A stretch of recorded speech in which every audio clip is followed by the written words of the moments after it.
Welcome back to my views and news. Another video for you. Just two news stories. One is a good news for Ethiopian government. Second is it can be said that it's a bad news for Eritrean government. First news story is about Ethiopia. Ethiopian government is faced with financial crisis. It has been in talks with global financial institutions. US committed before Pretoria deal that it would support Ethiopian government in economic recovery. That talk, but US was not walking the talk. And Ethiopia was getting a little frustrated. But a good news for Ethiopian government today, Joe Biden government issued a notification. We'll talk about this notification. Secondly, Eritrea, viewers, Eritrean economy relies a lot on remittances. Eritreans living abroad support Eritrean government, and Eritrean government stays in touch. Eritrean consulates, embassies stay closely in touch with Eritrean government, pro-government diaspora community. But we have been seeing that in Europe, especially, Eritrean opposition diaspora members have been organizing themselves. They have been opposing Eritrean government-backed programs, events, festivals held in Europe for years. We have a story which can be termed as bad news for Eritrea. Firstly, was Ethiopia. Before the start of war in northern Ethiopia, Ethiopia was receiving direct financial aid from the US, from EU too. I am not talking about humanitarian aid, direct financial aid, which was given directly to Ethiopian government. But when the war broke out, US and EU both suspended that direct financial aid, though humanitarian aid continued. If you remember, back then, US accused Ethiopia that Ethiopian government was involved in grave human rights abuses, that weaponized, that deaths from hunger were happening, that sexual violence was committed, that a deliberate siege was put in place around Tigray. So several allegations were leveled, including ethnic cleansing, that Ethiopian government was involved in these human rights abuses. That is why US suspended direct financial aid, EU as well. War went on for around 2 years. Then the two sides, TPLF and Ethiopian government, held talks. And in Pretoria, they signed a deal. US played a key role. US assured TPLF that TPLF would get support from the US. US assured Ethiopian government that US would support Ethiopian economy for recovery, because we know Ethiopian economy is in dire straits.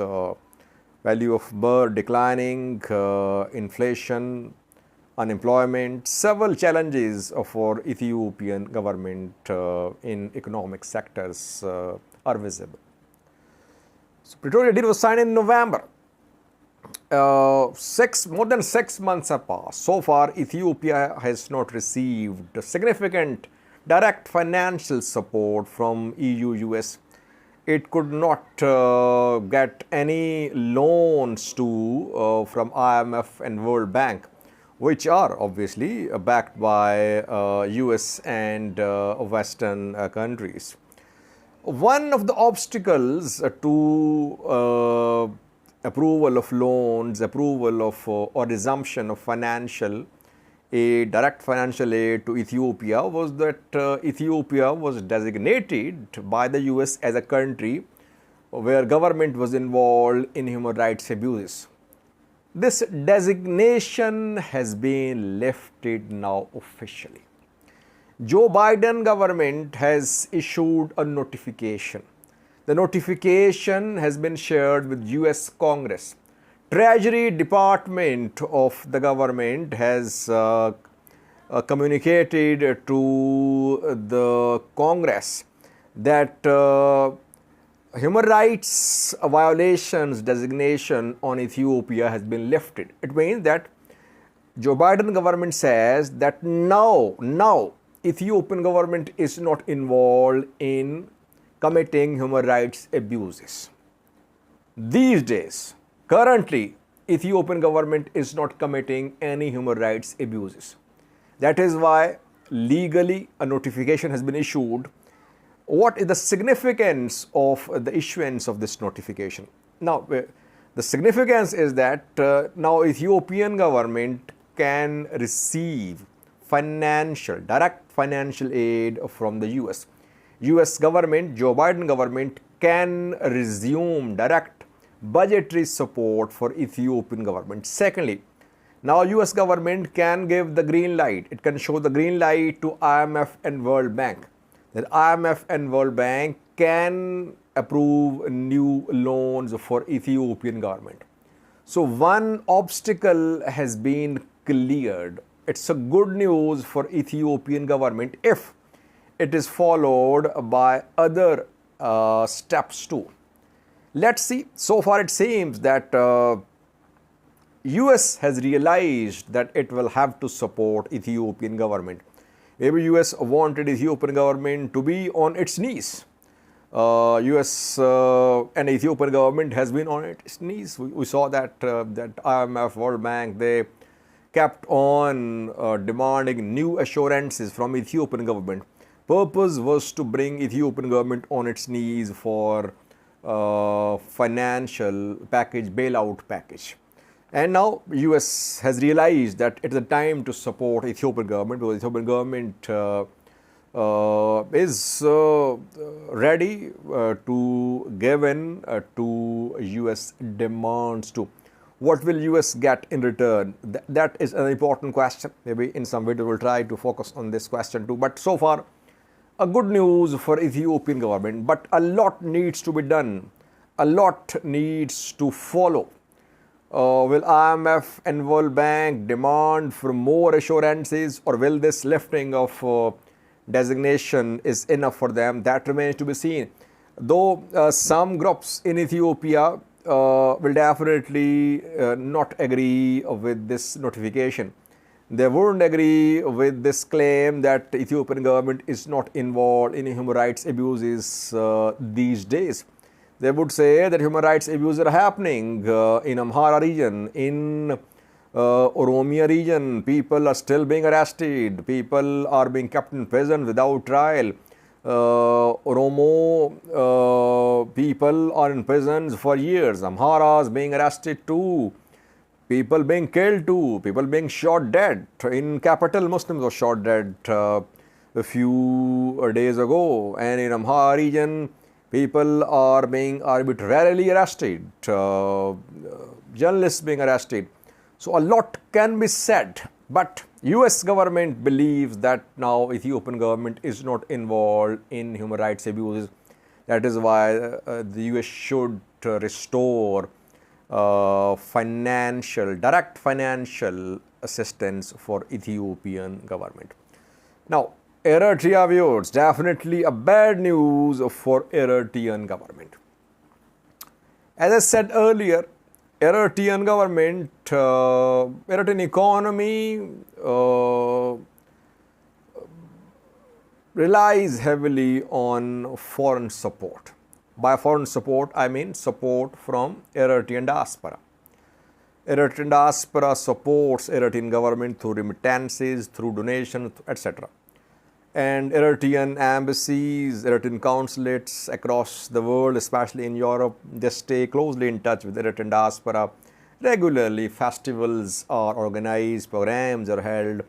where diaspora community is invited. Purpose is to raise funds continuously for Eritrean government. This money from diaspora, where is it spent? No one knows. But diaspora supports Eritrean economy. And Eritrean festivals are a big source of fundraising for Eritrean government. Throughout the year, festivals are organized across Europe, in America too. But we saw that since last year, opposition diaspora members started organizing themselves. They decided that by hook or by crook, they must stop these Eritrean government-backed festivals. So that is why we saw that last year in Germany, in London, in Sweden, I think as well, in 3 or 4 countries of Europe, Eritrean opposition groups did not allow festivals to be held. Festivals backed by Eritrean government, backed by Eritrean embassies, consulates. In Gießen, Germany, in August last year, we saw that more than 100 opposition diaspora members stormed a venue where a government-backed, Eritrean government-backed diaspora organization was organizing a festival. Clashes erupted, more than around 24 were injured, hundreds of police officials were deployed, and that festival was cancelled. And in July, on the 7th and 8th of July, again, the same organizer is planning to organize festival. Eritrean government-backed festival. He had intimated the local government. Preparations were underway. On the other side, we saw that opposition diaspora members were organizing themselves too, and they were saying that on the 7th and 8th of July, Eritrean opposition group members from across Europe will be in Germany, Gießen, to stop the festival. So, confrontation was already starting. That is why in Gießen, local government, public office has refused to grant permission for this Eritrean government-backed festival, which was due to be held on the 7th and 8th of July. Central Council of Eritreans of Germany was organizing this festival. This organization is backed by Eritrean Consulate, Eritrean Embassy. It has been intimated by the government that organizing of this festival could lead to serious tensions. The public office of the local government says that mobilization of Eritreans from across Europe is underway. They could be in Gießen, Germany on the 7th and 8th of July. It could lead to serious conflict. Secondly, the local public office says that online threats are being issued, threats to police officers, threats to event organizers. And thirdly, it says that the organizer failed to meet the requirements. The local government asked the organizer to ensure that there are some checks put in place on the entry of people, but this event is free for all in terms of entry. Organizer is not putting in place some monitoring, verification mechanisms to ensure that no unwanted elements enter the venue.